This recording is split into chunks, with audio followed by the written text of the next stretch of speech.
அனைவருக்கும் வணக்கம். நான் பிரபாகர், ஜோதிடர். ஓம் சிவாய நமக. சிவசக்தி திருச்சிற்றம்பலம்.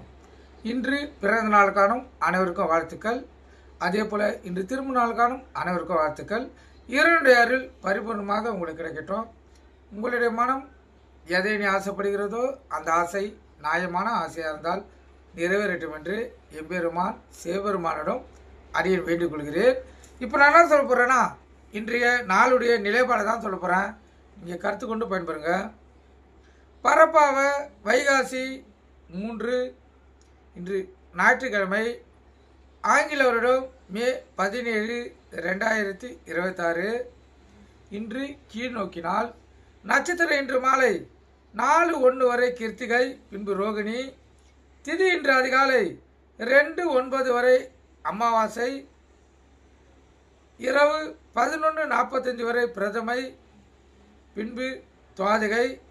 இந்த 3 திதிகள் வரக்குள்ள எந்த ஒரு நல்ல காரியம் செய்தாலும் அது விடியலுக்கு வரும், கருத்தில் கொள்ளுங்கள். யோகம் சித்த யோகம், அமிர்த யோகம். சந்திராச நட்சத்திரம் சுவாதி விசாகம்.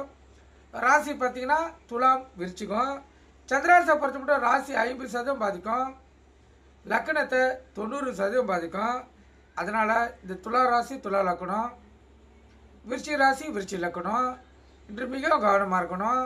வண்டி செல்லக்குள்ள மிக கவனமாக செல்லணும். போக்குவரத்து விதிமுறைகளை கடைபிடித்து செல்லணும். இயக்காரத்தை கொண்டும் வண்டியை இயக்க கொண்டு மொபைல் ஃபோனில் பேசக்கூடாது. சிந்தனைகள் சிதறி விபத்துகள் ஏற்படுறதுக்கு அதிக வாய்ப்பு உண்டு. அதனால் எச்சரிக்கையாக இருந்து உங்களை தற்காத்து கொள்ளுங்கள். நல்ல நேரம் காலை 8:15 9, மாலை 3:30 4:30. இந்த கௌரி நேரம் காலை 10:30 11:30, மாலை 1:30 2:30. இந்த கௌரி நல்ல நேரத்தில் புதுமண தம்பதியருக்கு சாந்தி முகூர்த்தம் அமைப்பது, குழந்தை பாக்கி இல்லாதவர்கள் பயன்படுத்துவது. எந்த ஒரு நல்ல காரியத்துக்கும் இந்த கௌரி நல்ல நேரத்தோட சுபவரை சேர்த்து பயன்படுத்தினா வாழ்க்கையில் வெற்றி பெற முடியும். இன்று ஞாயிற்றுக்கிழமை என்பதால் சூரிய பகவான் தான் ஓரநாதன், அவரே இன்று கதாநாயகன். சூரிய வரை பார்த்தீங்கன்னா காலை 6 to 7, மதியம் 1 to 2, இரவு 8 to 9. சூரிய வரையில் அரசாங்கம் சம்பந்தப்பட்டது, அரசியல் சம்பந்தப்பட்டது எதுவாக இருந்தாலும் வெற்றி தரும். ராகு காலம் மாலை 4:30 to 6, யமகண்டம் மதியம் 12 to 1:30, குளிகை மாலை 3 to 4:30. சூலம் மேற்கு.